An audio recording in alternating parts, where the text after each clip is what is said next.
10 ఏళ్ల పాటు అప్రతిహతంగా తెలంగాణను ఏలిన బీఆర్ఎస్ అలియాస్ టీఆర్ఎస్ పార్టీని వరుస దెబ్బలు ఆగమాగం చేస్తున్నాయి. అనూహ్యంగా అధికారం దూరమవడం ఒక షాక్ అయితే పార్లమెంట్ ఎన్నికల్లో ఘోర పరాభవం మరో షాక్. ఇక గెలిచిన ఎమ్మెల్యేలు ఒక్కొక్కరుగా రూలింగ్ పార్టీలోకి జంప్ అవుతుండడం గులాబీ దళాన్ని ఉక్కిరిబిక్కిరి చేస్తోంది. కారు పార్టీలో అసలేం జరుగుతోంది? అధినేత పిలిచి అభయమిచ్చినా శాసనసభ్యులు లెక్క చేయడం లేదా?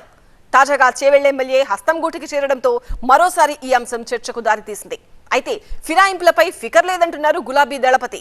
దొంగలతో కలిసే వాళ్ల గురించి ఆలోచన చేయకుండా ప్రజా సమస్యలపై పోరాటం చేద్దామని నేతలకు పిలుపునిచ్చారు కేసీఆర్.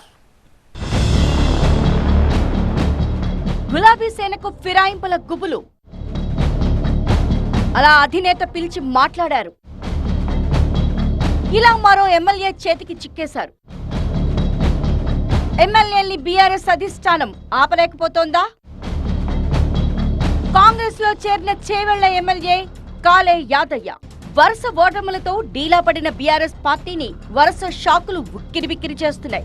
రూలింగ్ పార్టీ వైపు చూస్తున్న తమ ఎమ్మెల్యేల్ని కాపాడుకునేందుకు తంటాలు పడుతోంది గులాబీ పార్టీ. తాజాగా చేవెళ్ల ఎమ్మెల్యే కాలే యాదయ్య హస్తం కండువా కప్పేసుకున్నారు. ఢిల్లీ వెళ్లి మరీ సీఎం రేవంత్ సహా హస్తం పెద్దల సమక్షంలో కాంగ్రెస్ తీర్థం పుచ్చుకున్నారు. బీఆర్ఎస్ హైకమాండ్ కు ఊహించని షాక్ ఇచ్చారు. అధికారంలోకి వచ్చింది మొదలు ఆపరేషన్ ఆకర్ష్ తెరలేపిన కాంగ్రెస్ బీఆర్ఎస్ ఎమ్మెల్యేలే టార్గెట్ గా మంతనాలు జరుపుతోంది. అందులో భాగంగానే అసెంబ్లీ ఎన్నికల ఫలితాలు, పార్లమెంట్ ఎన్నికల గ్యాప్ లో ముగ్గురు ఎమ్మెల్యేలు కడియం శ్రీహరి, తెల్లం వెంకట్రావు, దానం నాగేందర్ కారు దిగి హస్తానికి చేరువైపోయారు. వీరిలో దానం నాగేందర్ సికింద్రాబాద్ కాంగ్రెస్ ఎంపీ అభ్యర్థిగా పోటీ చేసి ఓడగా, శ్రీహరి తన కూతురు కావ్యను వరంగల్ కాంగ్రెస్ ఎంపీగా గెలిపించుకున్నారు. అయితే తాజాగా మరో ఇద్దరు బీఆర్ఎస్ ఎమ్మెల్యేలు పోచారం శ్రీనివాస్ రెడ్డి, సంజయ్ కుమార్ కూడా కాంగ్రెస్ కండువా కప్పుకోవడం జంపింగ్ పాలిటిక్స్ ను మరింత హీటెక్కించింది. ఎమ్మెల్యేలు చేజారుతుండటంతో ఎలార్తైన గులాబీ అధిష్టానం వారిని ఆపే ప్రయత్నాలు మొదలుపెట్టింది. అయితే అవేవి పెద్దగా ఫలితం ఇచ్చినట్లు, ఇస్తున్నట్లు, ఇక ముందు ఇచ్చేటట్టు కూడా కనిపించటం లేదు. నిన్నటికి నిన్న అందుబాటులో ఉన్న పార్టీ ఎమ్మెల్యేలందరినీ ఫామ్ హౌస్ కు పిలిచి ధైర్యం చెప్పారు అధినేత కేసీఆర్. ప్రలోభాలకు లొంగవద్దని, బెదిరింపులకు భయపడవద్దని హితబోధ చేశారు. అంతా ఓకే అన్నారు.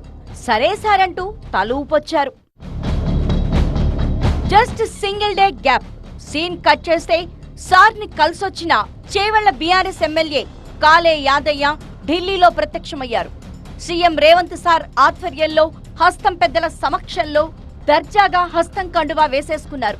దీంతో బీఆర్ఎస్ చేజారిన ఎమ్మెల్యేల సంఖ్య 6కు పెరిగింది. ఇటీవల అసెంబ్లీ ఎన్నికల్లో రాష్ట్రమంతా వ్యతిరేక పవనాలు వీచినా గ్రేటర్ పరిధిలో మాత్రం క్లీన్ స్విప్ చేసింది బీఆర్ఎస్. అయితే పార్లమెంట్ ఫలితాలు మాత్రం గ్రేటర్లోనూ బీఆర్ఎస్ కు తీవ్ర నిరాశనే మిగిల్చాయి. దీంతో గ్రేటర్ బీఆర్ఎస్ ఎమ్మెల్యేలపై ఫోకస్ చేసింది అధికార కాంగ్రెస్ పార్టీ. దీంతో గ్రేటర్ ఎమ్మెల్యేలతో సమావేశమై కేసీఆర్ ధైర్యం చెప్పే ప్రయత్నం చేసినా ఫలితం కనిపించడం లేదు. దానికి తాజాగా చేవెళ్ల ఎమ్మెల్యే కాంగ్రెస్ లో చేరటమే నిదర్శనంగా చెప్పవచ్చు. యాదయ్య తర్వాత ఎవరు అనే చర్చ మొదలైందిప్పుడు. ఈ అంశంలో అధికార ప్రతిపక్షాల మధ్య మాటల యుద్ధం నడుస్తోంది. పార్టీ ఫిరాయిస్తున్న ఎమ్మెల్యేలపై ఇప్పటికే స్పీకర్ కు ఫిర్యాదు చేసింది. ఇప్పటికే ఈ అంశంపై వేర్వేరు పిటిషన్లను కూడా దాఖలు చేశారు బీఆర్ఎస్ నేతలు.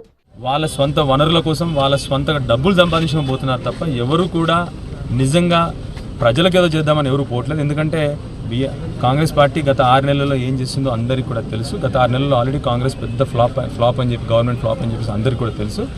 సో 100% వీళ్ళు వాళ్ళ స్వంత అవసరాల కోసం పోతున్నారని చెప్పేసి ప్రజలందరూ కూడా గమనిస్తూ ఉన్నారు. ప్రజలందరూ కూడా వాళ్ళందరూ కూడా తప్పకుండా బుద్ధి చెప్తారు, 100% బుద్ధి చెప్తారు. ఈ సాంప్రదాయానికి తెరలేపింది కేసీఆర్ అంటోంది కాంగ్రెస్. తమ పాలన నచ్చే బీఆర్ఎస్ ఎమ్మెల్యేలు తమ పార్టీలోకి వస్తున్నారని చెప్తున్నారు. ఇట్లాంటి పునాది లేచింది ఎవరు?